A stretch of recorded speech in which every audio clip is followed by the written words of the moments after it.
I'm going to explain a little bit of context about the applied practice of psychedelics. That was the promise from the little brochure that we sent out, and get into details. So I think we are recording this, correct?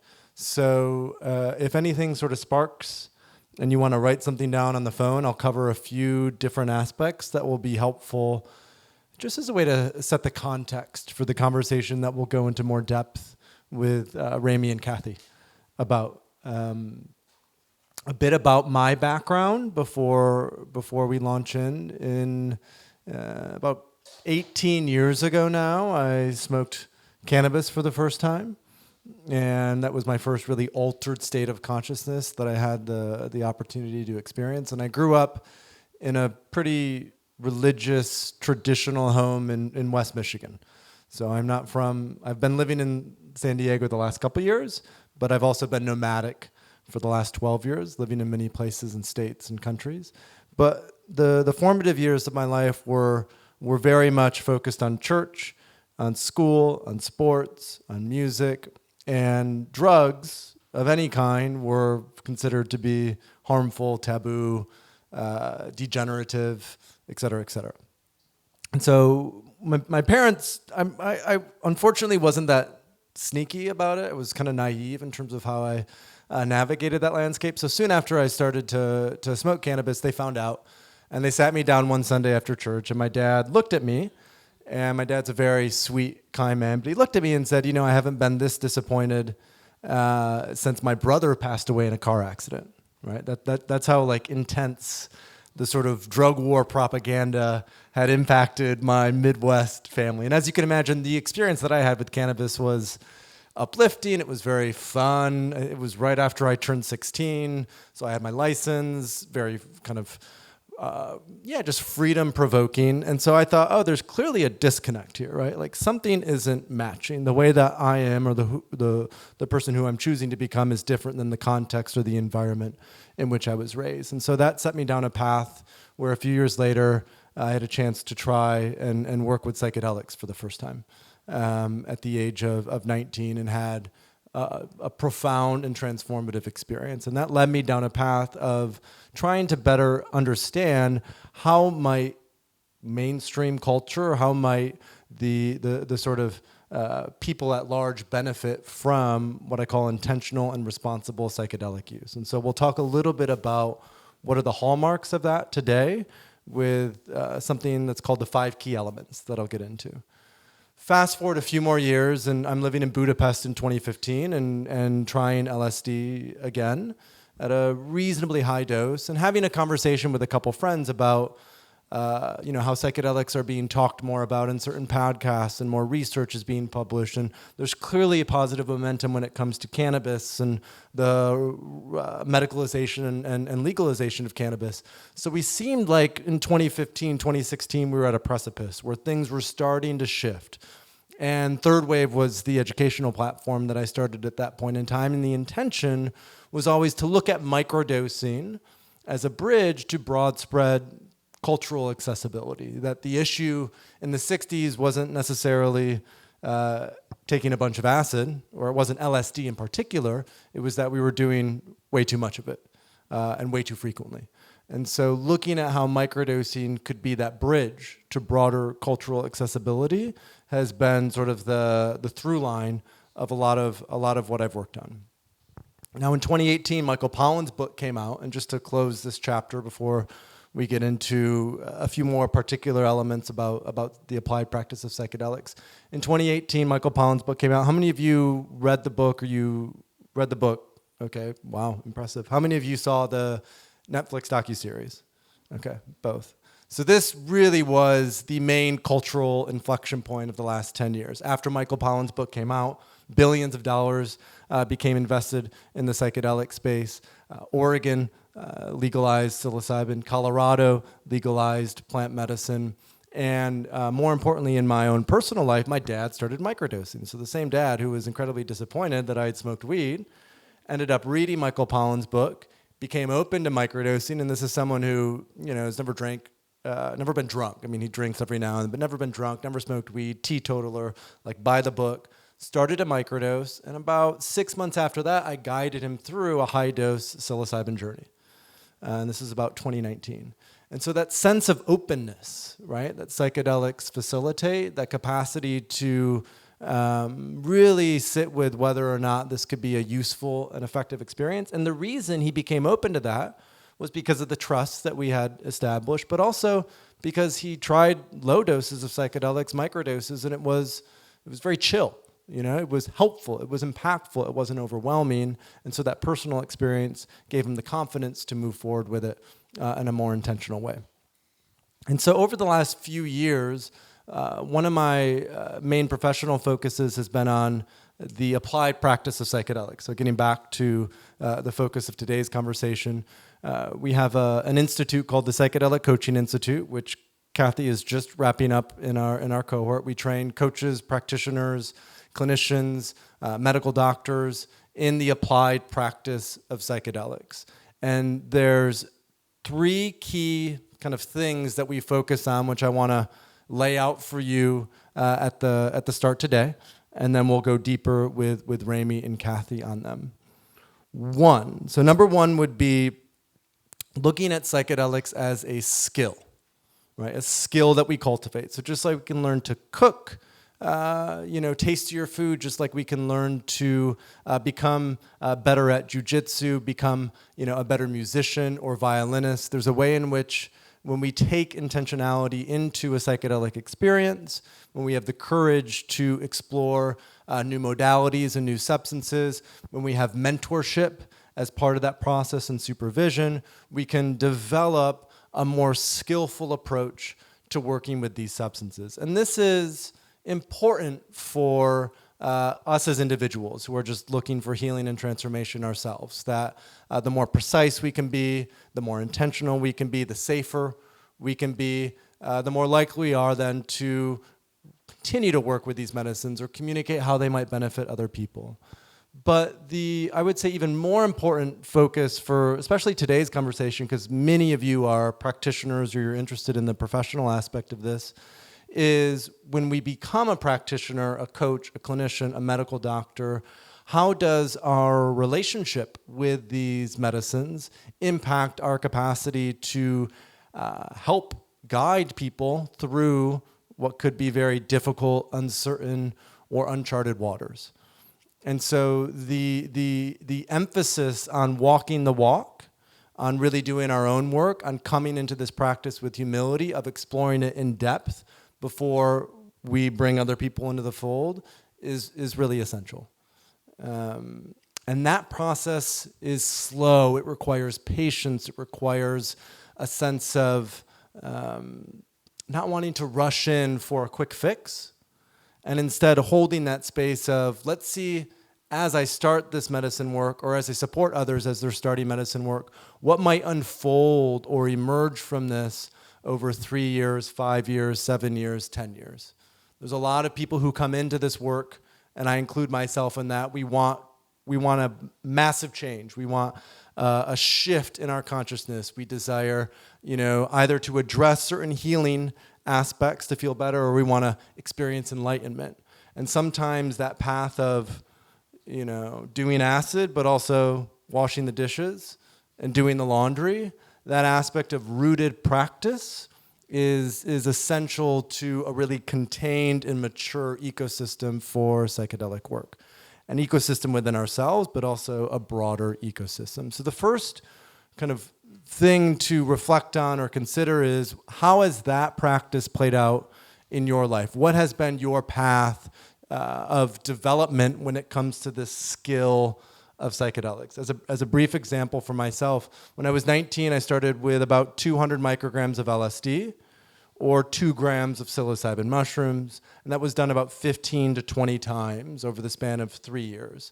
And in those experiences, the insight that I was continuing to integrate was about how so much of my way of being was the conditioning of the community and culture that I was brought up in, specifically the guilt and shame that had been sort of inculcated into me throughout a very traditional upbringing. So these early experiences were very helpful in healing that sense of contraction. And it wasn't until 5, 6, 7 years after that fact that I started to work with ayahuasca. And ayahuasca was another medicine that really helped to open my heart, helped me to slow down, understand sort of a regulated nervous system and what that feels like, with an aspect of microdosing between that. And then since then, 5-MeO-DMT, Bufo. How many of you are familiar with Bufo? Okay, so many of you are not, which is fun. So Bufo is it's a poison, more or less, a venom of a desert toad. And I don't know how they figured out that if you smoke the venom of a desert toad, it would get you incredibly high, like white light, as many of you have experienced, unity consciousness, bliss happens. And this can now be done with technology in very low doses. So ultra low dose 5-MeO-DMT can be sort of integrated into parts work or into body work or into other therapeutic modalities with that. So my journey, all in all, started at higher doses. And the more that I've worked with medicines, the more I've looked at how might we combine low dose work, what's called psycholytic dosage, with modalities like breath work, cold plunge, sauna, yoga, whatever that might be. So that synthesis of modality combination is a key aspect of how do we develop this skill of psychedelics for optimal outcomes. Okay, the sort of final note that I'll touch on, and a good way to think about our own work with medicine, or if we're looking for a practitioner to work with, or a clinic to go to, or a friend to support, is what I call the 5 key elements. And they are assessment, preparation, experience, integration, and microdosing. All right, what are the 5? Assessment, preparation, experience, integration, and microdosing. Okay. So assessment, how do we assess either ourselves? Are we assessed before we step into a clinic, a retreat center, before we choose to work with a guide or a practitioner? Is there an assessment process that's part of that? Do they ask questions like, what's your history of psychedelic use, or what's your history of contemplative practices? Are you on any medications? Do you have a history of certain forms of trauma, abuse, alcoholism, addiction, right? Having a very 360, let's say, lens or perspective about who we're working with before we go into that process is important. And equally so, if you're looking to work with, a coach or a doctor or a therapist, assessing them as well, digging into their credentials, getting a sense of their background, knowing if they have medicine experience. These are all fundamentally helpful aspects. And the nuance that we'll get into with Remi and Kathy will be around clinician, meaning clinical work is to be done, depression, PTSD, addiction, whatever that is, versus transformation, performance, leadership, well-being, relationship. Psychedelics can help us navigate both of these containers, and there's some nuance in then how we choose to work with medicines based on our intention, and the assessment process can help with that. Okay, second is preparation. Right, good. How many of you've gone through these 5 stages as part of like a 2 to 3 month journey with psychedelics before? You were assessed, you went through preparation, you had an experience, there was integration support, maybe you microdosed. How many of you, just so I can get a sense, you followed this path before? Fantastic. So with preparation, we're asking, what do we need to do to prepare the entire body, mind, spirit? How do we prepare it to go into a space of vulnerability, a space of surrender, a space of release, a space of curiosity and inquiry? And the most common form of preparation is the dieta before ayahuasca. How many of you have done a dieta before as part of your ayahuasca work? Very strict, right? So it's the strict form is no pork for a month beforehand, no sex for a month beforehand, no cannabis for a month beforehand, no other drugs, minimal caffeine the week beforehand, minimal meat even the week to 2 weeks beforehand. All as a way to sort of prepare the body to go in to have this experience with ayahuasca, this tea. In most, let's say, modern contexts, in most traditions, preparation is usually a week to 2 weeks. If you're going to a retreat or a clinic, there should be some form of one-to-one support. There should be some form of group support. So meeting one-on-one with a practitioner before you step into that retreat space, meeting with the full groups, you can get a sense of who they are and what the retreat experience will be like as you step into that. These are critical aspects of preparation. And preparation will be slightly different depending on the medicine that's used.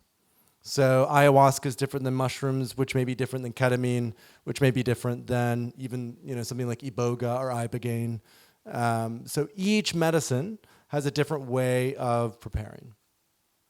Then the experience, right? Number 3 is experience. So we've talked about assessment, preparation, and experience. And the experience is, am I stepping into a space where I can surrender, where I can let go, where I can let myself be vulnerable? Have I done maybe the necessary research and diligence around who I'm going to sit with as part of this experience? That aspect of being intentional with how we choose to work with medicine can be the difference between one of the most life-changing and profound experiences and just another experiences that was fun and interesting but not that profound, or maybe even something that was traumatizing or something that was very difficult or challenging. So that capacity not only to choose with discernment which medicine, where I will do it, who I will do it with, all of these are critical aspects to the overall process of healing and transformation with psychedelics. Okay, so the final aspect is integration and microdosing. So the word integration means wholeness, right? How do we come back into a feeling of wholeness, mind, body, spirit, a sense of connection with the environment, a sense of connection with community. The sense of feeling integrated is part and parcel of the psychedelic lingo or the psychedelic landscape. And what I love to focus on when it comes to integration is what's called a critical learning period. A few years ago, there was research published where they gave octopi MDMA. And octopi are normally not the most social of animals. They're a little antisocial. They're very individualist. They're very isolated and alone. And what they found was when they gave MDMA to those octopi, that those octopi all of a sudden became way more pro-social. As you can imagine, when you give anything MDMA, it loves to cuddle and hang out and connect and tell you I love you and all these things. So they gave the octopus MDMA, and all of a sudden the octopus wanted to hang out. They wanted to spend time with each other. They wanted to do what octopus do when they're on MDMA.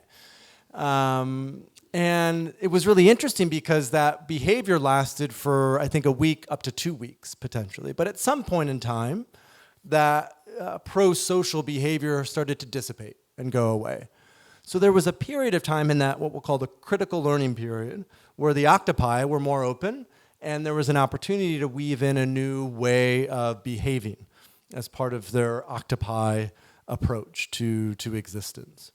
That researcher who carried out that research, it was at Johns Hopkins, has recently been hired by Berkeley. And they have a $6 million grant to study critical learning periods with psychedelics. And so the best way to think about integration is for 2 or 3 weeks after a high-dose psychedelic experience, the experience itself really activates the production of something called BDNF, which is brain-derived neurotropic factor. It's a precursor to neuroplasticity. So a lot of us have heard about, if we meditate every day for 6 weeks or 8 weeks, there's actually more gray matter that develops in the brain. There's greater cortical plasticity that occurs. Something very similar happens with psychedelics. In fact, they did fMRI scans of brains at Johns Hopkins where they compared the brains of 40-year meditators with people who were on like 5 grams of mushrooms. And they found that the brains were about the same. That those who had been meditating for 40 years, 4, 5, 6 hours a day, their brain coherence actually looked very, very similar to someone who was on, I think, 3 to 4 to 5 grams of mushrooms. And many of you have probably heard the story before where Ram Dass went to India. This was right before he became Ram Dass. He was still Richard Alpert. He found a guru there, a really famous one whose name currently escapes me. And he gave the guru something like 3 hits of acid or 4 hits of acid, and checked in a little bit later, was like, how do you feel? And the guru was like, no different, right? This hasn't changed my consciousness whatsoever. I'm basically the same as I have been. And so the opportunity then, the catalyst when we work with the skill of psychedelics, just to bring this back, is how do we leverage that critical learning period to take the sort of state of enlightenment and transform that into a trait of enlightenment. And so we're really looking at what can we do as active practices in that integration period, that critical learning period, to weave in patterns of behavior that are more supportive of a more equanimous, calm, present way of being. Now the 5th one is microdosing. So we talked about assessment, preparation, experience, integration, and microdosing. So microdosing, the most practical way to think about microdosing is that it extends that critical learning period from maybe 2 to 3 weeks to up to 45 days. And that makes a huge difference for behavioral change, because if you ask anyone, like, how long does it take to build a habit? What would you guys say? How long does it take to build a habit? 3 months. 20 days. This is sort of the range, that I like. 3 weeks to build a habit, 3 months to build a lifestyle. I like that. So typically I hear 30 days, 45 days, 60 days. So if we can expand that critical learning period with the support of microdosing, all of a sudden then a meditation practice where if you just commit for 2 or 3 weeks, it might not fully stick. You now might have 5 to 6 to 7 weeks to actually weave in a new practice, a new pattern that is supportive of a more present, calm, regulated nervous system.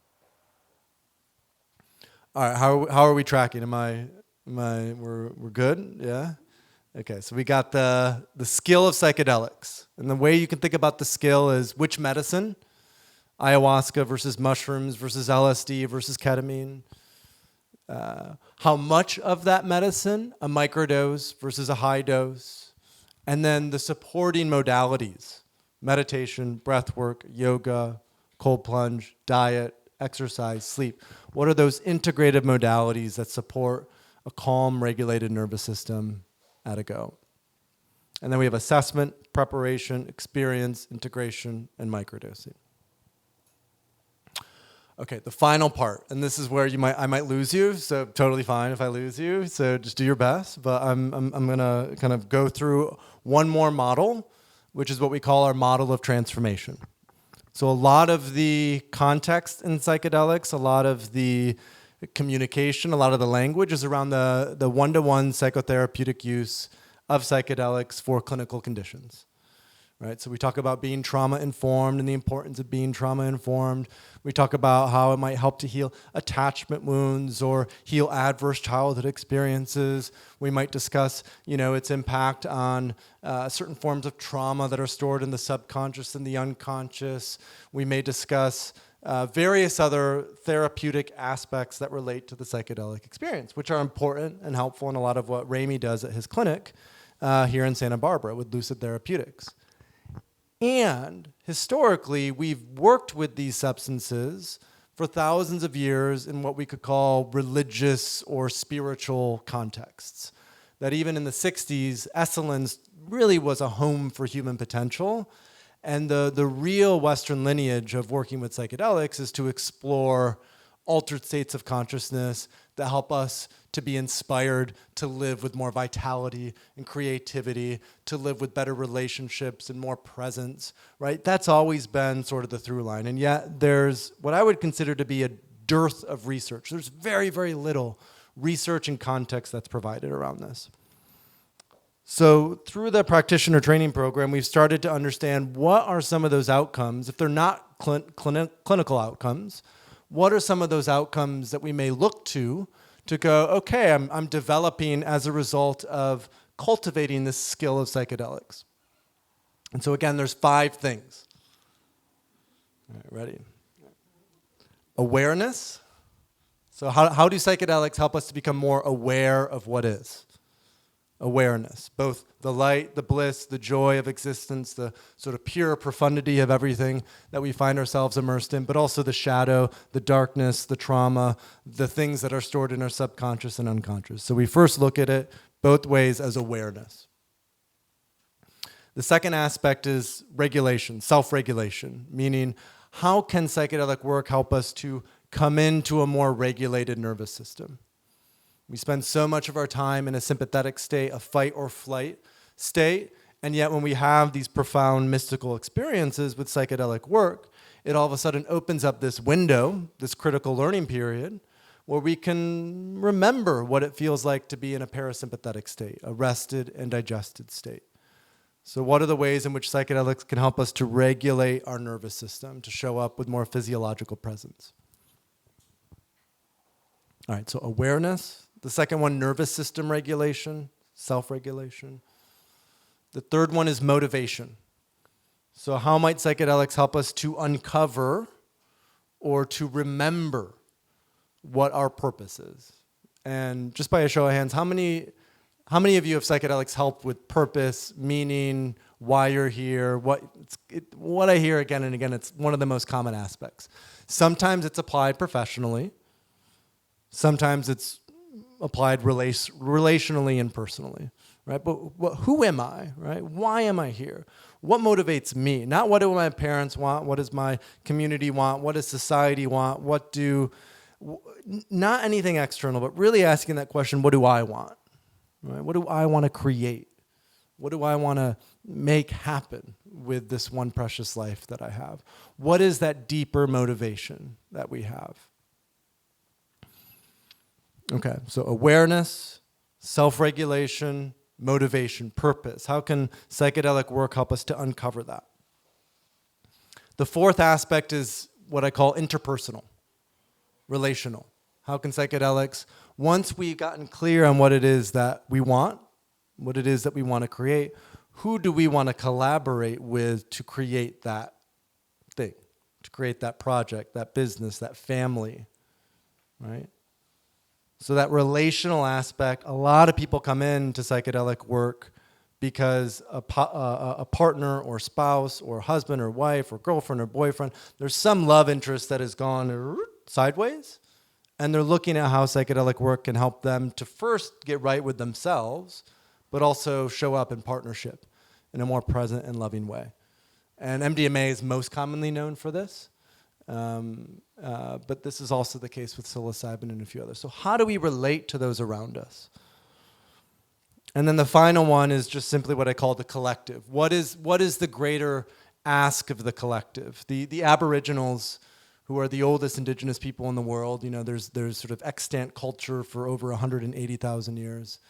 They talk about how they really dreamed life into existence, right? And that we live in this sort of dream world, and that they sing life into existence using the song lines of their sort of vocal music culture. It's a really interesting aspect and element. And so constantly they're attuned to the environment. Constantly they're cultivating an awareness of what's going on, of what's happening, of where they are in 3D natural reality. Because of how disconnected we become, how much on our smartphones and computers, we've lost touch with that attunement.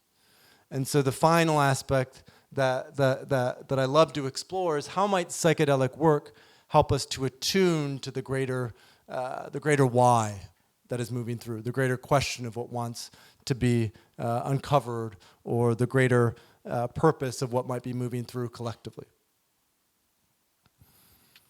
All right, so we'll cover those 5, and then I'm going to close this section. I know it's kind of heady, and there's a lot there, but I hope I got just some ideas moving.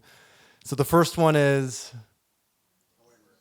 First one is awareness, light and dark. How can it help us to expand our sense of what's possible?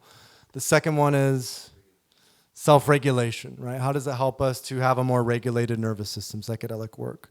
The third one is motivation. Good. Purpose. Why? The big question, the deconditioning, the de-armoring of everything that we've carried into the present moment with us. The fourth one is interpersonal, interrelational. How do I relate to my friends, my family, my business, my work, anything outside of me? What is that relationship like? And the fifth one, collective. What is the greater why of what's moving through? How do I attune to what's around me, around my environment, whatever I'm within? That could be in a group, a small group. That could be in a ceremony. That could be America. That could be the globe. That could be the universe, whatever, right? But there's something, there's a deeper kind of pulse that is moving through, and how do we attune to that is a really key aspect. And a great way to think about these five that I just talked through is it's never stagnant. It's always moving. There's always undulation. In any developmental path, we may come into greater awareness and then realize that this aspect of trauma that has arisen is interrupting our nervous system, or we may come to realize that getting more clarity on our motivation and why actually changes the relationships that we choose to exist in. So there's always an aspect of coming back and revisiting these pillars in the work that we do with transformation.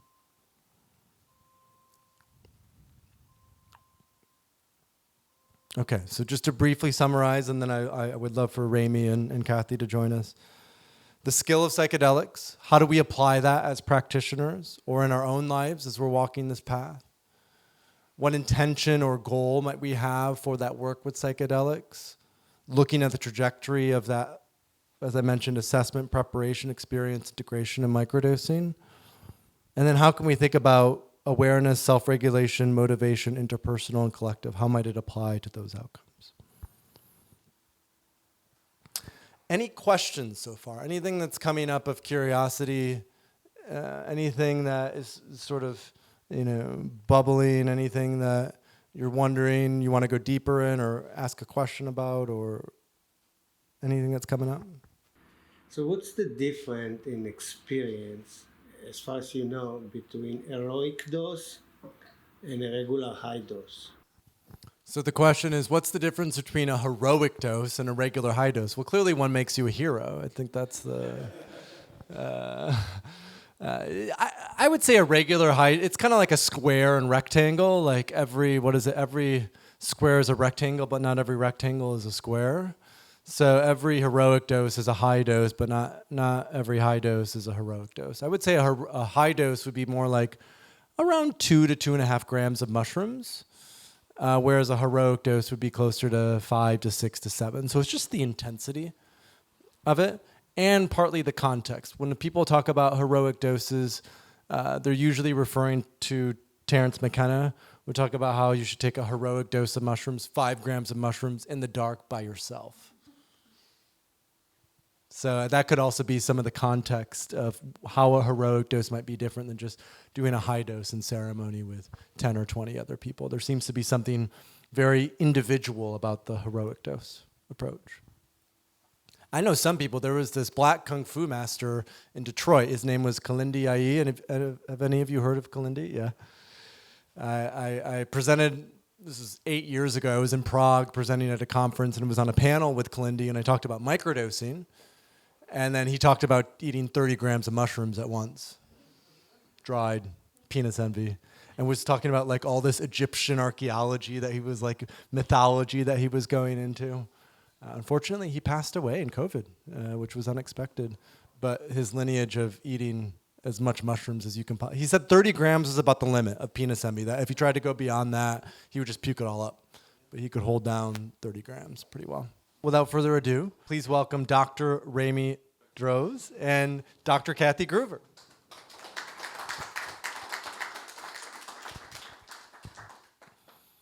How many of you have seen Remi or Kathy here at the Social Club before? I know they've both done talks, events. Oh, fantastic. All right, so a new crowd overall, which is great. How many of you have been to Remi's clinic or you know of Remi's clinic, Lucid Therapeutics? Fantastic. So you're a household name here in Santa Barbara. So Remi and I met, you probably reached out about 1.5 years ago. We recorded a podcast episode, which I highly recommend. And he's really established and set up a gold standard for medical care when it comes to deep psychedelic work, particularly ketamine, because that's what's legally feasible. And so, Remi, I'd love for you to I'd love just maybe spend a minute or two talking about the why in terms of why you set up Lucid Therapeutics, but I'd love for you to focus a lot on what does the landscape look like for the next year or two when it comes to medical psychedelic accessibility, especially MDMA. Let's talk about MDMA to start with. Right. Well, first of all, thanks for the incredible intro.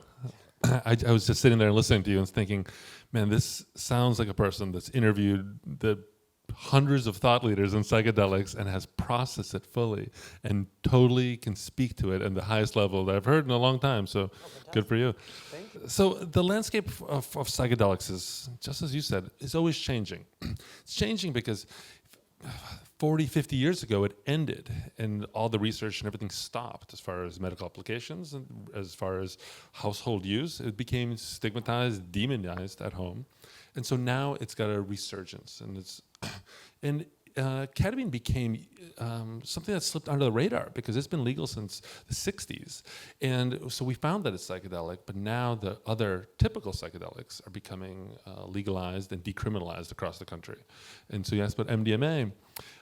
MAPS has been spearheading really since the 80s. Since the day MDMA became illegal, Rick Doblin started a program called MAPS, and he's spent all of his life legalizing the substance, which on August 9th of this year, in a few months, they will declare the exact criteria of what the clinic will need, what the providers would need that will hold space, and what the client's criteria will be for the use of MDMA in a supervised fashion, not for home use or prescription, but certain clinics in the country will be given access, certain providers will be the ones allowed to hold space, and it will roll out. Likely on the 9th, they'll give the requirements, and we'll probably have 90 days as a country, as a medical body, to apply and try to meet those criteria. And then, and I think end of third, beginning of fourth quarter of this year, MDMA, the first psychedelic, will be legal for mental health use. And a fun story on that. Rick got his PhD from Harvard, and he wrote his thesis, his dissertation on precisely how he was going to get MDMA legalized, remedicalized, and then he literally followed it to a T. And we're now just a few months away from it being successful, which is fantastic. So when you're with running Lucid Therapeutics, you've been set up with ketamine now for a few years. With some of these changes that are coming with MDMA, how might your practice change? How might your approach change? How might this impact the sort of larger ecosystem for therapists, for coaches, for doctors, for practitioners in this space? Yeah, we're really looking at the details right now. We're in the weeds, taking a look at what the criteria is going to be.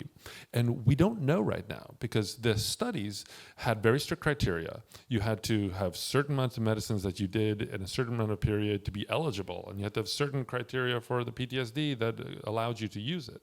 Obviously, that's not going to be fully applied. But certain things, I think, will be applied. They'll be very prohibitive, like 2 people in the room that are both trained, that are for 6 to 8 hours.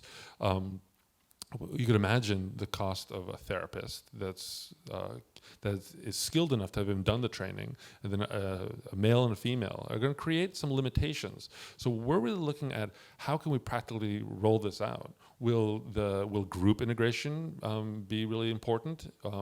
Obviously, with PTSD, there's a lot of veterans that'll need this, so they might be more accustomed to group therapy. We're trying to see how can we maximize access and minimize friction for clients. But I believe that the protocols that we're using are going to be quite similar. So for the work that all the training institutes that put out there that have trained people for ketamine therapy, some of the people that are working with medicines like psilocybin will use similar techniques. Of course, it's not the same, but I think it'll be an easy training program, but I think the logistics is going to get complicated. How many of you're familiar with MAPS or the sort of approach that's being taken? So a good number of you. It's really a massive experiment that's never been attempted before. Historically, psychedelics have always been in the underground. They've been kind of tucked away in the corners. We're now looking at the first mainstream access to a treatment that lasts for 5 to 6 hours, which means a totally new context in how we approach this type of work. Will health insurance cover it? What's this relationship between health insurance and medical use of psychedelics? That's so interesting. I'm now actually looking at that exactly.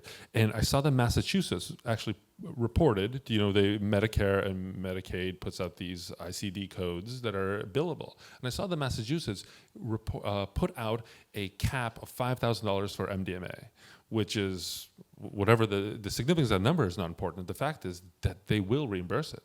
So that's actually very encouraging because ketamine therapy is not reimbursed. And actually ketamine coaching around ketamine can be refused because they don't think it's the same as regular therapy. So the fact that they're considering reimbursing it is very encouraging, but it's too early to tell.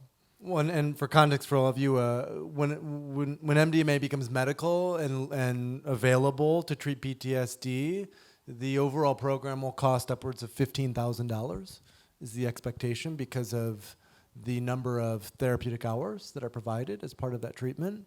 And so we are really looking at, companies, a lot of these biotech companies are really focused on how do we get health insurance to cover this because otherwise it's inaccessible for the vast majority of people, especially if you have PTSD. A lot of people who have PTSD come from lower socioeconomic kind of contexts or whatnot. And I think, do you know anything, just as a final note, and then I want to kind of get Kathy going. What's this relationship between the VA and MDMA-assisted psychotherapy for veterans who may benefit from it? Do you have any context there, any insight? To be honest, I don't. Even when I'm in the process of now talking to credentialers, and the VA are hard to access. I'm getting less information from them than anyone else. But it's inevitable. They'll have to start to work with the community. But I think they might be second or third in line. It doesn't mean that's years. It might be months. But rather than hearing from them in August when this rolls out, it might be December. And I'll say one more thing. It's MAPS, Rick Doblin, had this incredible effort, and he made it decades. But as they got bigger, they needed more financial support, and they sold a part of their company to something called Lycos. So we know even less. A lot of myself, cohorts of trainees that have been trying to get all the information they can from MAPS have done the trainings. And we're ready to go. But lo and behold, that might not even be applicable. And they're going to redo the training and redo the criteria, and that will be announced in August. So we're back to the drawing board. How many of you have done the MAPS training, or you've gone to CIS, or you've done sort of a professional training before? Okay, so a few of you. And basically what Remi's saying is MAPS had a training, right? And the understanding was if you did this training, then when MDMA becomes medically available, you'll be able to provide it. But now the FDA is sort of playing games a little bit, and it's not clear if that will actually be the case or if everyone will have to get retrained again through a program that's fully sanctioned. So it's a bit of a clusterfuck at the moment. You get the trip that you need, not the one that you want. Yeah, exactly. I like that. Yeah, that proverb applies here. So Kathy, we've met. June was probably the first time that we met. Yep. Right? Am I remembering that correctly? Was it June? December. Well, no, you and I mean, we had several phone conversations. We had several phone conversations. We met in person in December. And we met in person in December we do a retreat as part of our practitioner training program at a place called Brave Earth, which is this beautiful center in La Fortuna. I had a magical experience there. And I would love for you to share a little bit about your why, because I think your story is it's unique, it's interesting, there's an intensity to it, and I'd love for you to just tell kind of everyone here, why is it that you became interested in working with psychedelics, and what modalities have you practiced and worked with prior now to opening up to psychedelic work? Yeah, so I always joke that I just follow the breadcrumbs and I never know what's next. I'll hear about something or I'll read about something and I'll go, oh, I want to do that thing. So I have about 7 tabs open up on my computer at all times of classes I'm taking and trainings that I'm doing. And I was a theater major, so pot was like an assignment. go get high, do improv, let us know how it goes. So, and that's sort of where the journey with that ended. I found myself in a long-term relationship of about 20 years where there was plenty of wine in the house, but other than that, nothing. And I remember watching TV one day and they were talking about doing mushrooms. And I said to my then husband, I said, wow, I've always wanted to try that. I thought that would be really cool. And he said, what, you need drugs to have fun? You're an addict now? And I went, whoa, how do we get that far? But there was this realization of, this is something I'm curious about. My license plate says go for it. That was my motto in high school. To me, I want to experience and try everything. So after that relationship ended and I discovered the joys of marijuana again, I was like, boy, I did miss this. And had the opportunity to try mushrooms for the first time, and then MDMA, and then I did LSD and Bufo, and I'm having my first ketamine journey with Dr. Remi tomorrow. Really excited about that. But just quickly, I realized the level of personal development and self-awareness and self-actualization that I discovered through even such a low dose of one of these medicines. And I realized, wow, this is a thing that I can help other people experience. Even as a little kid, I was like, I wanted to fill out what's your personality and what's your survey and what's your color and what's your number and what's your Harry Potter house and what's, like, I was always interested in. What was your Harry Potter house, Kathy? Oh, I'm Gryffindor all the way. Okay, right. I could go Slytherin, but I try to step up for it. Got a little Slytherin in there. But it's like there was just that idea of how well I can know myself. And the more I know myself and the more I learn, this is why I have all these tabs open on my computer, then the more I get to help my clients and the people that come to me. So when I first moved to Santa Barbara, I actually found myself going back to massage. It was something I had started doing in high school.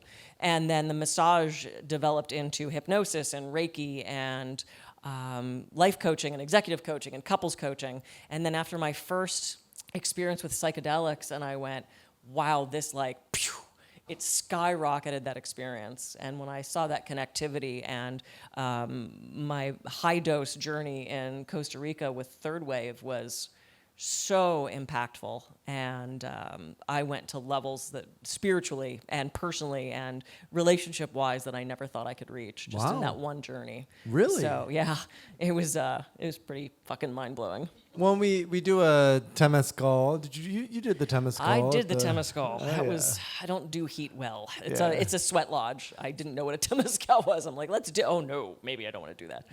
And so it kind of peels off a lot, right? And so there's a sensitivity that's opened up. And this was kind of even going back to assessment and preparation. Mm-hmm. This was the preparation for that high dose experience. So for you're a doctor. You have your PhD. Massage therapist, hypnotherapy, and now you're weaving in psychedelics. You're not a clinician, technically, or at all, but I'm curious how you approach or look at the context of medical support versus non-medical support, coaching versus therapy, because even when I've had coaching in the past, there's sometimes a therapeutic element, right? There's sometimes a being with and a holding space. So how do you look at that context? And then I want to ask you the same thing because you're the DO, right? You're a DO? Yeah, DO. The in medical the house. guy. The do yeah, guy. so when people ask me what's the difference between coaching and therapy, it's a fine line. It's really hard to sometimes not go there. Therapists so often focus on the past. They want to know what happened, how you process that, what was the trauma. I need to know about the past very little, only to know how you got to right now, and then I help you go forward from there. So to me, coaching is about holding that space, asking the right questions, offering the kind of support that you might need in that moment. And I never know. My school used to talk about dancing in the moment, which sounded so woo. And I could go woo, but I'm a triple Capricorn, so I can only go so woo. But this idea of dancing in the moment. And then there were times where a client would show up and I'd say, hey, so last time we talked about this was your homework. And they go, my husband and I are fighting. And I'm like, okay, I guess we're doing that. So it really is, dancing, I just gave myself chills. dancing in the moment really is what that is. And it's the same thing with psychedelics. As Dr. Remi said, you don't get the trip you want, you get the trip you need. And you can do, when I did my Bufo ceremony, I was actually talking to one of my coaches, and I said, I want to set intentions for this. And she goes, you can, but it's going to give you what it's going to give you. And I kind of went, okay. And boy, did it gave it to me. It gave it to me big time. So my intention is holding that space and offering that support, specifically at this point with prep and integration. I was so disappointed when California, our governor did not decriminalize things. I know we're working on it, it's back again, but I want to hold space for people. I want to give them, what they need in that moment, whether it's life relationship coaching or the psychedelic coaching with the prep, the integration. I have several clients on microdosing protocols, and I've seen such incredible transformation just from that. It's so exciting to see what's happening. And just for everyone else out there, why is it that you came to psychedelics as a tool? What was it that really drew you into psychedelics in particular as I gotta have this tool in my toolkit as a modality I can work with for clients? What was it about these medicines? It's kind of like when you have sushi for the first time and you never had it before and you're like, oh my God, how has not everyone had this? And you want to share that new thing, whether it's homeopathics or Reiki or massage. I mean, this is what we do as humans, right? We find that thing that works for us, and then we want to share it with people. That's how trends happen and how things are spread. So when I discovered what it could do for me, I realized I really want to help people with this, because I think there's still a misconception, and I think there's still people who head to a music festival and drop a bunch of acid, which is awesome if you want to do that, and then they have this life-changing thing, and then they come home and they go, what the fuck do I do with that? I want to help them with that. So have the amazing experience and make sure you're preparing in a way that you're being safe and healthy and smart about it, and then what do you do with it? If you do 50 crunches and you never do them again, you brush your teeth more than once kind of thing. If you didn't all know that already. So yeah, I want to help people integrate that and find ways to just grow and evolve whatever tool that is. So it's one of my buffet of offerings. And so now we're getting a little bit more into the applied practice. What are the intentions or outcomes that clients are typically looking for when they come to work with you? Yeah, it's often personal development. From just a regular coaching perspective, I have a lot of people in transition, i.e. they just left a job, they might want to leave a job, they're single now, they're wondering if they should get out of this narcissistic relationship. How to do that, just career choices. How do I be a better dad? How do I do a lot of couples coaching, which tends to come down to communication. Luckily, I have a background in communication.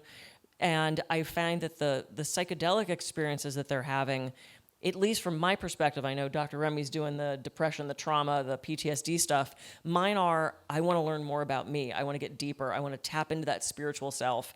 I want to look to the things in my life that were confounding, confusing, and how do I integrate all that into my everyday life? So it's a lot more of the personal, professional development from my end. And probably what they want to create. This is what I mentioned before, right? That purpose, that motivation, that deep why, asking, what do I want? What do I really want? And we have a book that's part of the training program called The Path of Least Resistance, which talks a lot about how do we get as objective and honest about where we are currently in the present moment today. Because there's so many little ways that we lie to ourselves. And all the little ways that we lie to ourselves, we give up power in that way. So if we can be as honest as possible, this is where I am, and this is what I want to create from here, now we have a creative tension that we can work with. And what I always found with psychedelics is they helped with that vision of what is it that I really want to create, as well as what I refer to as the lubrication, the sort of getting the ego to open up more and more and more so we can actually leverage those critical learning periods. And I'm constantly asking my clients, what do you want? What do you want? What do you want? And I get answers like, I just want to be happy. Well, I don't know what that means. Happy for you means something really different than me for you, for you. What does that mean? And if you don't know what you want, I use this analogy all the time. You don't get into an Uber and say, take me someplace. You have to know where you want to go, and then you trust that that driver, that app, that vehicle gets you there the most expedient, safest way with the least traffic. And I have found that psychedelics can be that Uber driver. Ooh, I like that. I like that. We just need an app. Yeah. Bring me mushrooms. It's going to be my title of my next book. Psychedelics are the Uber driver. Yeah, there you go. Yeah. So Remi, back to you. Like when it comes to how you look at clinical versus non-clinical, medical therapeutic versus performance leadership, what's your kind of lens on that? How do you look at that relationship? Do you believe it is a both and, that we need practitioners of all sorts? Do you think we should really keep it contained to the more medical therapeutic aspect for the time being? What's your sense, especially speaking as a medical doctor, as a DO, same thing. What's your sense of that? You know, I tell all my clients that I am a doctor, but I'm not your doctor. And I'm going to introduce you to your therapist, but they're your coach. They're not going to be using, they may not be using traditional therapy with you, but they do have thousands of hours of experience, and they're trauma informed. If you've lived long enough, you have trauma. So the question is, do you have a way of managing that trauma? Do you have a way of guiding someone really intentionally that's going to create value to their process? I think it'll be integrating, with a healing modality rather than trying to inspire and stepping back. So as long as this person can continue to guide you, I don't think they need a specific kind of training. And we have, and I have a large team, and we've hired people from training programs, your training program, from Synthesis. People have done just more online ones like Polaris, and they know this CAP model, or they know how to integrate psychedelics. And we also bring in therapists that have no training, and then we have to offer them training, or we've done this long enough where we have our handbooks, and the community can really bring you closer to this. And then personally, we have these weekly meetings, and the Synthesis person has a different approach than the person, and even the Colorado versus the Oregon versus the California. These all have their own flavor of trainings. I'm a DO, but you could also have an MD. The osteopath treats the body. The allopath, the MD, treats the disease. And so we all learn from each other, and by doing cases, and by allowing and being really open to the idea that none of us know, and there's a path, and we're just trying to nudge it towards the path of least resistance, is how we approach this. So I don't discriminate which training program you have, but we really have to make sure that person is skilled in holding space, and then no one will be harmed, and an opportunity won't be missed to really integrate something that's really valuable. So the easiest way to control for that is to make sure they've done a training, and there's a handful of them in this country, and you have one of the better ones, or they've done a program like they're a therapist or a psychologist or a social worker and have thousands of hours of human experience. Well, what's fascinating is the sort of practitioner training landscape. 5 years ago, there were maybe 5 or 6. There's now 140 training programs, and that's clinical therapeutic, that's for medical doctors, that's for therapists, that's for psychologists, that's for nurses, that's for coaches and practitioners. Berkeley has one now, Harvard has one, or they're starting one.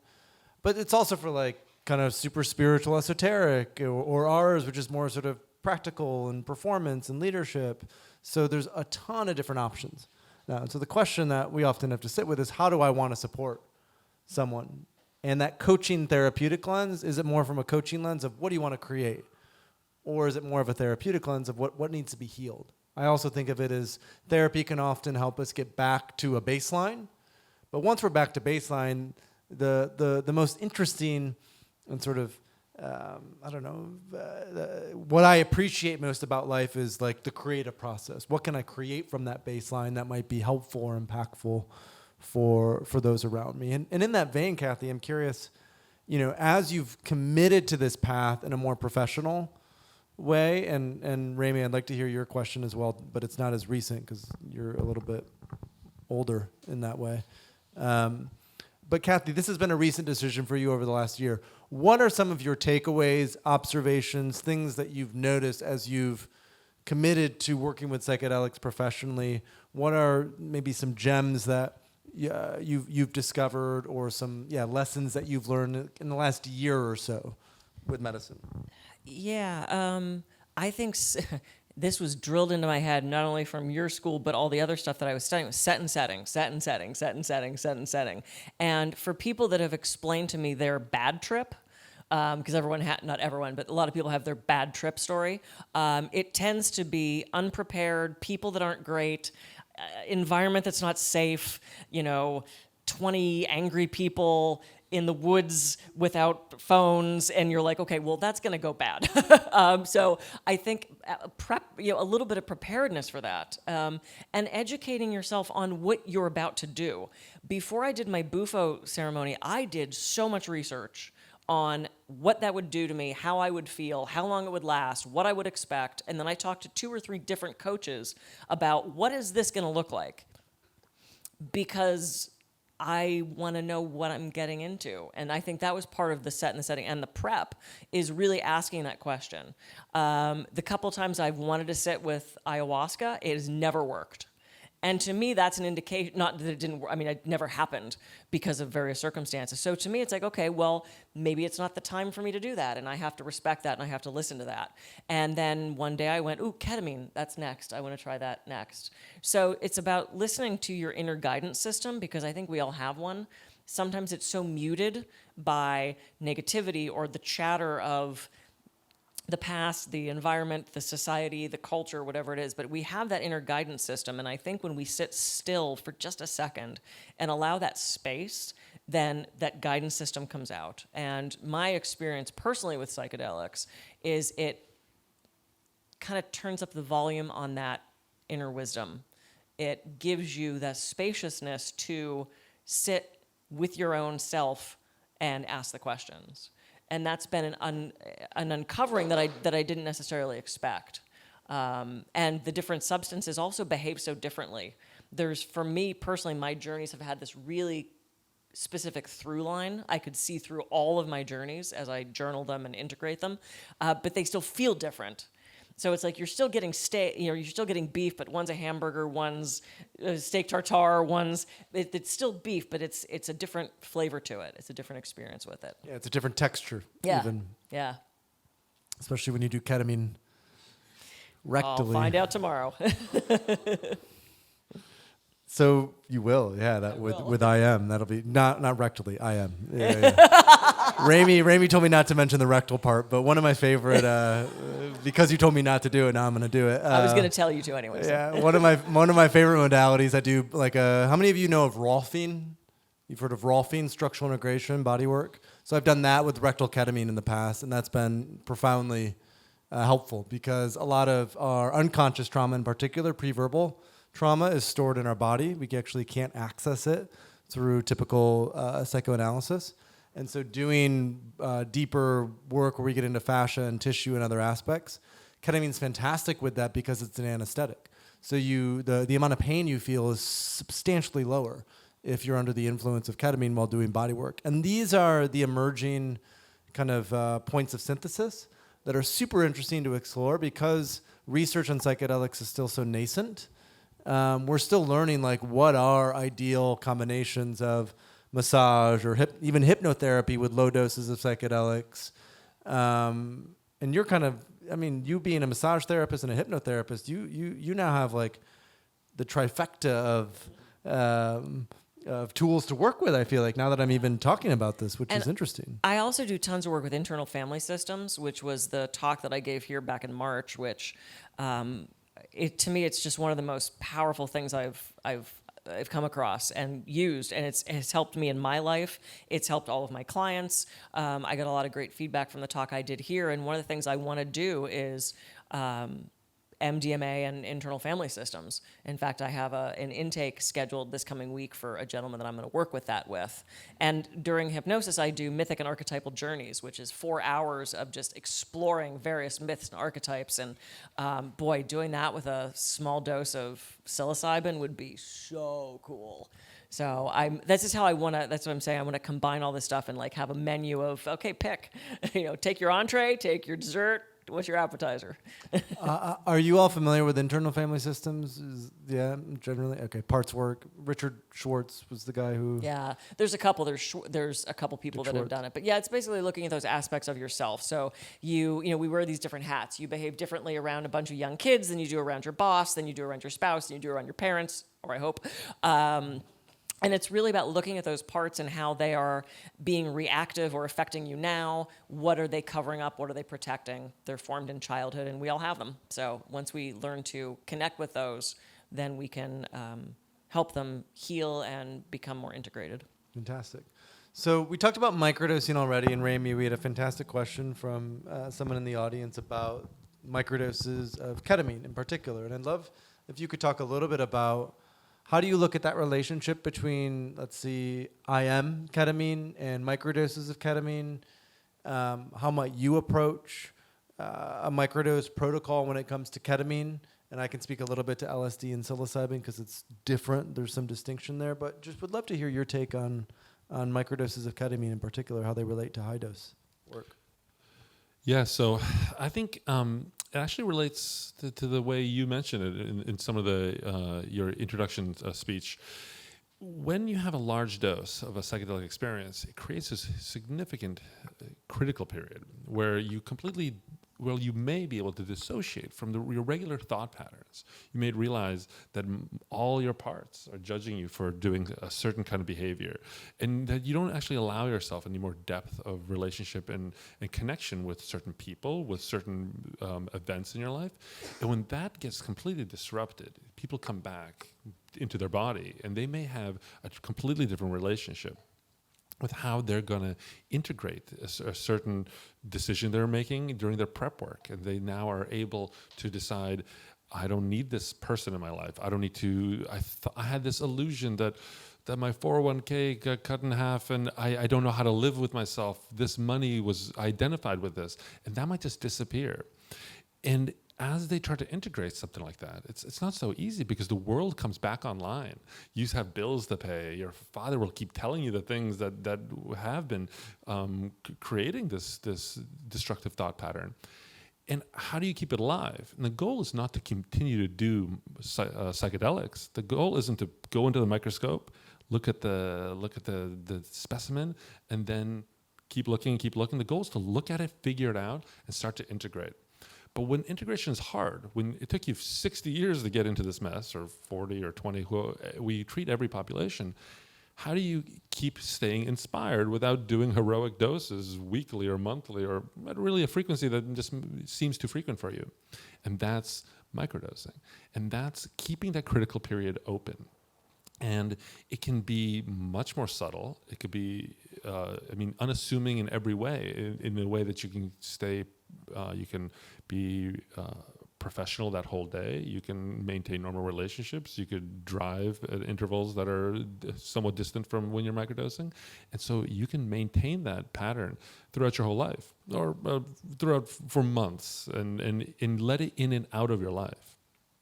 And that's what's beautiful about this. You did maintain your relationship at your own pace. So rather than working with a clinic, if you want to do it legally, or working with someone underground and investing into a day or a weekend, now you can start to learn the lesson and then step back and be reminded in a smaller way over and over. I'll say with psilocybin it has a certain experience, with LSD has a certain experience, and I'll talk about ketamine. What's really nice about ketamine is when people really get stuck in the thoughts, when they get into a place where it starts to drive, where they've lost control, and then darker thoughts start to drive into a place that you can't navigate out of, it will create some degree of distance. It'll create a pause and allow you to regain control and gain momentum in a direction that's meaningful for you. And the protocol that we wrote is really directed at pausing turbulent thoughts and breaking the cycle just for long enough that you could drive again. And I can't speak to psilocybin and LSD, but that is a different experience. With that, it creates more. It creates more of a blanket. It creates more protection, I think, and ketamine creates separation. But they all have their place. I'll add one more thing. It's actually also incredible at treating pain chronically. We've helped a lot of people get off huge doses of narcotics. Actually, we helped a lot of people get off SSRIs and other medicines because they need tools. I mean, they are on this medicine because they needed help. So there's not everyone has the courage and the capacity just to all of a sudden get off the medicine all by themselves. So this is a tool that's very much temporary, and we talk about that. This isn't your new drug. This is a tool, and with programming, intention, community, we can get you out of this and back on your feet. So it's almost like a transition. It helps with that process of transition, yes. Right? These low doses of ketamine. Even I would argue the same thing could be said for high doses of ketamine. That, you know, as we do deeper medicine work, most of our paths aren't ending with ketamine. They're actually starting with ketamine in many ways, and that opens up a capacity to go, well, how might I explore mushrooms or LSD or ayahuasca? How might these other medicines be useful? But step one for a lot of folks is getting off psychiatric medications. It's feeling just better on a day-to-day basis before they can start thinking about some of the aspects that we talked about as it relates to coaching, creation, and things like that. You know, we've been going at it for over an hour now, and there were a couple kind of questions, but I'm curious if, now that we have Kathy and Remi up here, if there are other questions that are arising, coming up about the applied practice of psychedelics, coming up about ketamine, about microdosing, anything that you came here today to learn or understand that you'd love to discuss in maybe more detail or more context. Yes. So, what's the value proposition of MDMA? Because it's very expensive, but is it, in terms of research, is it shown to be able to eliminate a whole swath of trauma with 15 people? You just go there and you're done, or what's the research out there? Because I haven't really studied it at all compared to the other modalities. Yeah, I can address it. There's a lot of really good research, and I can't quote the numbers now, but it takes people that have severe PTSD, and something like 86% of them after a 3 treatment course don't have PTSD anymore by criteria. So it's very effective, and it's different. I don't like to classify MDMA as a psychedelic, but it's a long story, but because it activates the brain so much, it has a completely different therapeutic approach. It's an empathogen. So rather than making you go deep into the universe, have this transcending time and space experience, it actually plugs you in to part of your consciousness. You're still in this human realm, but it really quiets your amygdala, the part of your brain that has fear. And with really intentional therapy, this is where the therapy is very important. They can kind of help you re-navigate the memory associated with that traumatic event as no longer traumatic. We are kind of living in a simulation here, and if you could change the programming and say, this doesn't bother you anymore, it just might not bother you anymore. And that might sound obtuse to someone that's living in chronic fear and is disabled because of PTSD. And mental health is the #1 cause of disability right now. So why not, give it a shot? And I know what you're going to say. Well, it could be $10,000. I think it's going to get cheap. It's going to be less than that. Yeah. That's the cost of running the trial. And they had to check a lot of really tight boxes, because if they didn't, the trial would fail and the data wouldn't be usable. Myself and a lot of people are looking at this and trying to identify how this is going to be accessible. And just a little bit more context, which will be helpful. On average, the people who enrolled in these clinical trials for PTSD, they had PTSD for 17 years. 60% were immediately healed after the 3 months of treatment. It's usually one experience every 4 weeks for 3 months, so 3 experiences total, with psychotherapy before and after. And after a year, they checked back in. That number had gone up from 60 to 70%. No longer qualified with symptoms of PTSD after a year, and this was over 250 individuals. So it's about 3 times as effective as conventional psychiatric treatments. And the mechanism of action that Remi is talking about has to do with when we have a very acute traumatic experience happen, our nervous system doesn't actually have the capacity to recall it and essentially have a catharsis around it. It needs to be sort of released. So we just stuff it. We repress it in the subconscious. Because of the methamphetamine component of MDMA, there's enough activation that the person can actually recall that traumatic experience and their nervous system can hold it. And then that's sort of opened up with psychotherapeutic support so that a lot of it is forgiving oneself for having that trauma is what I've noticed a lot of the framing comes down to. That's accurate. There's no one's always looking at it, and it's effective. Yeah. From the coaching end with MDMA, so MDMA is a heart opener. You either get talky or touchy, or both. I mean, that's what happens. And there's, to me, I think one of the most pivotal things that I'm hoping to do, not only with the internal family systems, but is couples coaching with that. Because if you have couples or people who are in a relationship who love each other, who are doing MDMA, you can have this kind of conversation.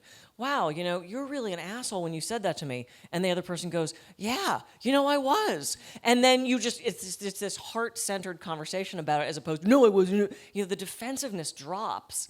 And there's just truly this like heart-to-heart connection of honesty and saying things and expressing things in ways that you wouldn't have probably without the medicine. So that's from my aspect, from the non-medical aspect, where I see a huge opportunity for MDMA. And that's how MDMA was used before it became illegal in the 70s and 80s. A lot of relational therapists worked with it. And when it got taken away, they were super bummed because it was the best thing for relationship healing and relationship therapy. So that's like the larger, broader intention is PTSD is sort of the wedge in the door, and it's very useful and effective. But Rick has always said that, MDMA for PTSD has bipartisan support. Mm-hmm. It's very effective, but the larger intention is legalize all the psychedelics. Like these should all be legal and accessible and available for adult use, and that's important. I wonder whether ketamine can be used to abort a bad trip.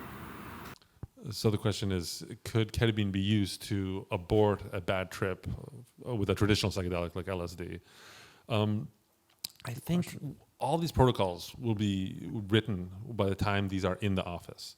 And right now with ketamine, the best way to mitigate the challenging part of it is to use a benzo or something that really quiets it down. The first 100 times I used ketamine, I would say ever, but rarely used it alone because I would always give it with another medicine that relaxed the muscles. I was always using it in the ER. I'm a trained ER physician. And so I would give it to children alone, but they wouldn't have a psychedelic experience because they didn't have an ego and they couldn't tell the difference between like dinosaurs and reality. But when I give it to adults, I'd give it with something like Etomidate or Versed. These are medicines that are like kind of like Xanax, which they really mute the consciousness, and then you give it, and no one would have a psychedelic event. And actually, when marijuana was legalized, that created a huge wave of clients that came in that took one bite of brownies and nothing happened, and then 10 minutes later took another bite, nothing happened, and an hour later they ate half the pan, and then their husband brought them in because they're in the fetal position, and all we did is just gave them medicines that muted everything. Did that happen to you, Kathy? So currently we have medicines already, and ketamine could be used, but I think we just have to try it. The data is not out there yet, and the answer is maybe. It was news to me that you can use microdosing to extend the critical learning period. Mm-hmm. So suppose it's after the critical learning period, a month later. Can the microdosing reopen that window?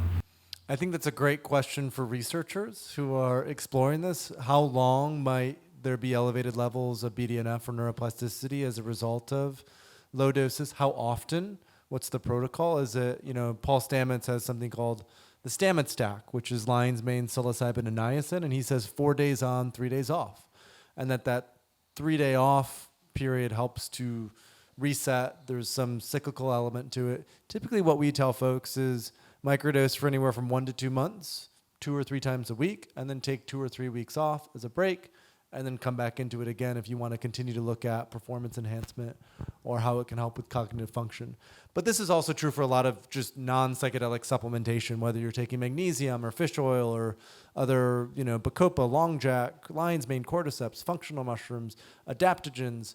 You always need to cycle, on and off them, because the body is not used to having any single nutrient consistently. We're used to much more variability within that. So I wish I had a better answer for you outside of, in anecdotal reports, we notice that and we experience it. But I think what's natural to us as humans is we need variability. So there always has to be some aspect of cycling on and off, taking breaks, resetting, getting sense of baseline, and then maybe re-engaging when the time is right. And for some folks, that might be a specific intention. For other folks, they may, sometimes they get a little depressed. And I notice that when I get a little depressed, microdosing helps substantially with my mood. Whereas if I'm already in a pretty good mood, it might bump it a little bit, but it's not taking me into like an uber euphoric state. Unless I take 50 micrograms of LSD, and that's not a microdose, that's like a medidose. But that's the other kind of conversation that's happening. It's, what is a microdose? Is a microdose truly subperceptual? Jim Fadiman, who is sort of the OG of microdosing, talks about it as it has to be subperceptual. He's like, emphasize this to me. He's like, I won't recommend your book because you talk about microdoses and they're not subperceptual. And I'm like, well, and Paul Stamets talks about it as subintoxicating or sub-psychedelic. I like subintoxicating because it's like, it's a dose you can take where you're not intoxicated. You can navigate your everyday life. You might feel it, you might notice it, but it doesn't impact your ability to drive a car or, go to work or do whatever that might be. So I think also that level of what is the appropriate dose level for me based on where I'm at. And for most people, it's like, I want to feel it a little bit. They want to feel it so they know it's working. That's the main thing. It's like a positive feedback loop that gets established. And they just want to feel a little bit, but they don't want to be overwhelmed by it. They still want to go and navigate their everyday life. For most people, that's 10 to 15 micrograms of LSD and anywhere from like 100 to 200 milligrams of psilocybin. That's much different and I'm not the medical professional here, but it's much different if you have a history of SSRI use or if you are over the age of 55. Just in 50s, 60s, then there's a lot more tolerance build up. And they found this in clinical research that was published a few months ago. If you have a history of SSRI use, what this research said, again, this is not medical advice, but if you're on SSRIs, don't try to go cold turkey off your SSRIs before working with psilocybin or other psychedelic treatments, because it will actually impair the overall positive impact of the psychedelic work. Well, and to it's sort of related to your question. I have one client who has never done a psychedelic ever. He does not drink. I don't think he's ever smoked pot. But he has a long history of pretty moderate to severe depression, where during the winter he would have weeks on end where he was barely functioning. And I was telling him about the training I was doing and the experiences I was having, and that I was on a microdosing protocol. And he said, I'd really like to try it.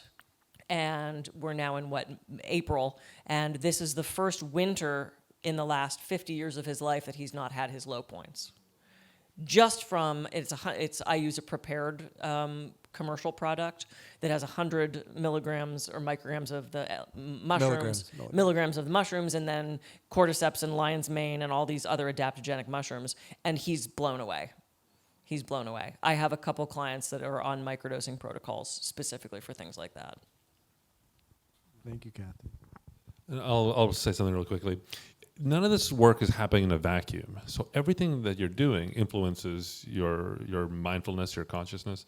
And psychedelics aren't unique to what we're capable of doing naturally. Just like the gentleman that Ram Dass gave 3 tabs of acid to, he said, I could already access that. So if you were to have a journey, you microdosed, and it seemed to fade, and the effects are not present in your body for days or weeks. And then you go camping with some incredible people at Yosemite, and you connect, and you have this beautiful experience, or something normal in your community. And then you decide to microdose again, you could start to become more mindful already, and so you're now becoming less impacted by the external environment, and you're becoming more authentic, and you're showing up authentically to yourself, and you re-engage with some of the work that you were given by your coach or your practice or the clinic that you're going to. So now I'm doing it. I'm investing. The universe notices when you sacrifice pleasure and hedonism for the work, for joy and happiness, and then the microdosing can catalyze that effect because you're just summating these experiences. Thank you, Remi. Yeah. Question. I always really appreciate the grounded clinical language, just the topic of the applied practice. How does this work? What's happening here? Let's talk about it. Let's understand it. I'd love to hear from any of you how you handle or approach a client who comes away with someone referenced to unity experience, someone who comes away with what they experience as a profound spiritual experience. Oh my goodness, I am God. Or, oh my goodness, this is a simulation and I was in, how do you hold that? How do you speak to that? You want to handle that one? Messiah complex? Sure, I'll How start. do you handle the Messiah complex, Remi? Tell us. It's as real as they believe it is. Again, I'm a doctor, but I'm facilitating this work, and I came to this work because I had the same experiences that they experienced in my office. So, my opening my practice is my integration. So I empathize with everyone's experience, and the only thing that I would worry about is whether they're having what seems to be like a manic episode, and their ego is out of control. I screen for that very rigorously, so that's one of the few contraindications is mania. But I welcome their godlike experience. I mean, that's kind of what they signed up for. Yeah, so this is why we recommend you don't go make major life changes about 3 weeks afterwards. You don't get the I love mushrooms tattoo. You don't leave your spouse, change your job, move to Costa Rica and open a retreat center without thinking about it. Too late, yeah. Yeah, I like that. 2 weeks in. And I think with any experience, it depends on what you do with it. And if you come out of your you call me up for your integration session and you say, I became God. I go, that's fucking awesome. What do we want to do with that? Who am I to say that didn't happen? I have just a massage client who fully believes in aliens. He has been taken by aliens. He can openly communicate with aliens. And every session I'm with him, he tells me these incredible stories. And I go, that's awesome. Who am I to say that didn't happen? That's clearly his reality. And he lives his life according to those experiences. Those experiences have made him kinder, a deeper thinker, more explorative. So like when I had my Bufo experience and my psychedelic experience in Costa Rica, I had massive connection with Mother Mary. I merged with her in a way. And I have now had to decide moving into normal waking life, what do I do with that information? How does that affect how I interact with people, how I maintain my practice, how I maintain my relationships? To me, that's just as real as anything else. And that's where the integration comes in. You've had that experience, now what do you want to do with it? Who do you want to be from that, is what I would do with that. And I'll just say something final, and then I'd love to hear your question. I saw this presentation a couple years ago from a friend of mine. His name is Dr. Jeffrey Becker. He's in LA, early pioneer in ketamine work. And in undergrad, he studied with Houston Smith. And Houston Smith is a well-known, one of the best-known religious scholars in the 20th century. And he showed this image where it was like, we have the ego, right? And we think of the ego, especially in more a spiritual context, as unnecessary or illusory or unhealthy or whatever that might be. And the truth is, like, living in a Western context, we need an ego. We need a personality. We need to navigate our everyday life. The challenge is when that ego becomes brittle, or when it doesn't really adapt or bend, or when there's unhealthy wounds in it, things like that. So healthy ego development, I think, is first and foremost.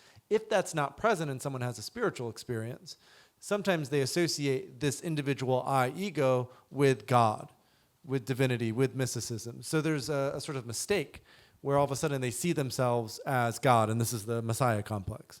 So that can be helped with how do we prime the client to help them recognize that this is what I even call is like a spark of divinity. It's sort of a recognition of our divine nature, but it doesn't mean we are the thing itself, right? And that's why in religious practices, right, they've navigated this plenty.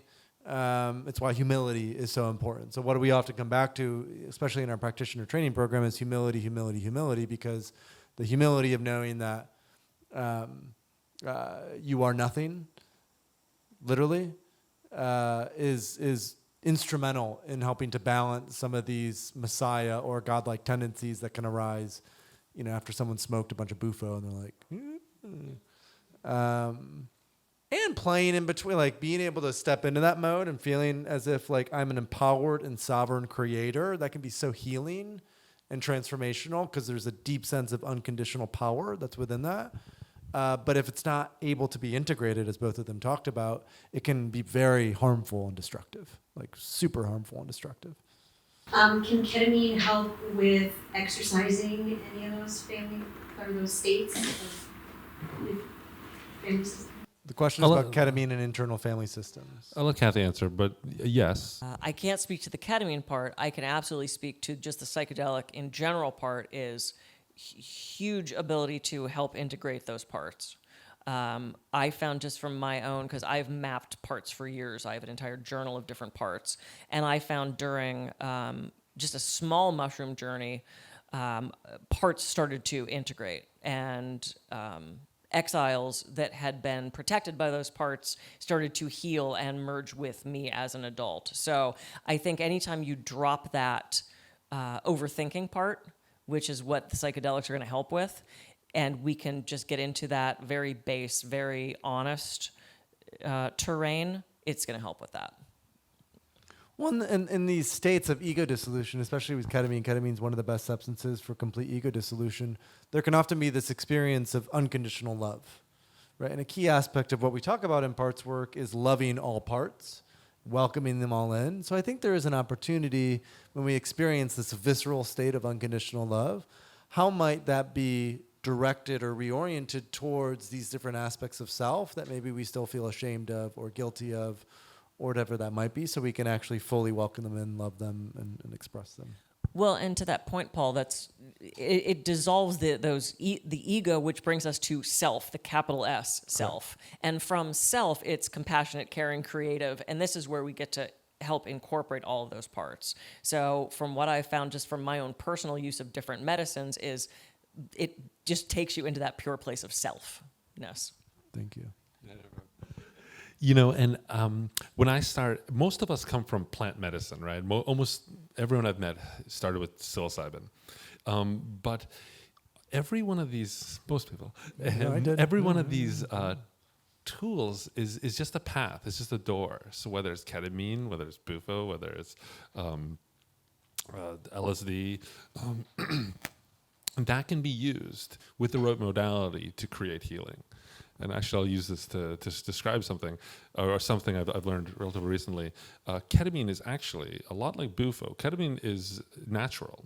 There's a fungus called Piconia chlamydospora that lives on the ends of rootlings, and it protects rootlings from being eaten by worms, nematodes.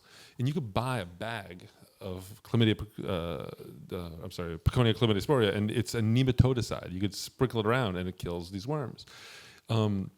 Just like penicillin was discovered in 1928, and this penicillinine mold had made penicillin around it to protect it from bacteria, just like bufo makes a toxin that the Sonoran desert toad makes, so that when its predators bite it, either it'll get such a huge dose of this serotonergic agent, it'll vomit, or it'll die, or at least it'll learn not to do it anymore.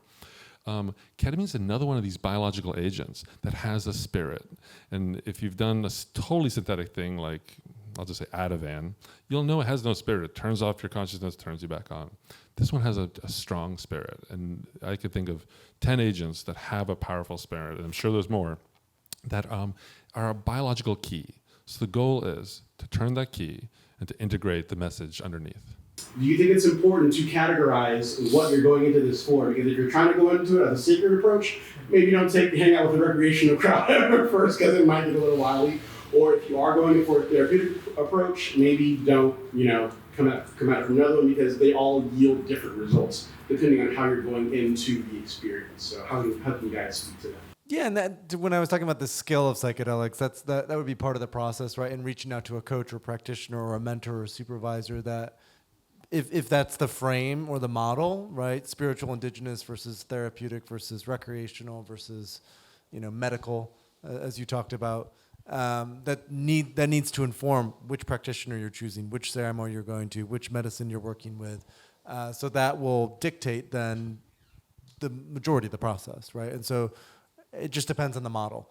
But I think intention drives everything, especially in the psychedelic space. Broadly speaking, yes, in life, intention drives everything, whether or not we're aware of it. But when we work with these medicines, we become extremely attuned to the sensitivity in which our intention drives things. Yeah, and I'll say really quickly that we just developed a workbook where asynchronously we want people to talk about their values and actually give them prompts. Which of these 10 values are important? And this is the sphere of influence, 6 different things that are important to you. And I want someone to really pause and slow down and say, I'm not spiritual. When they really get some options, they'll look at them. So I actually invite everyone to look at all of those things and decide individually what their intentions are. No, I agree. I think setting the intention is so important with what you're going in the headspace of. And sometimes it just gives you what you need and not what you want. There's been plenty of times where I'm like, oh, this is going to be fun. Oh, I guess I'm processing the grief of the humanity. Okay, I guess we're going there. So it's going to sometimes pops in things that you're not expecting. But I think going and setting the intention is so important. I mean, for anything, right? What's your intention with going to the gym? What's your intention with getting on the dating apps? What's your intention with going to that show? Setting the intention. If you don't know what you want, you're not going to get it. So I agree. And I love those 4 quadrants. I think those are great. Yeah, they're great. Okay, folks, this has been fun. We've been going at it for about an hour and 20 minutes. Let's give a big round of applause to Kathy and Remi for their amazing insight. Let's give Jacob one more round of applause for everything he's been doing, and the team that helped out with food.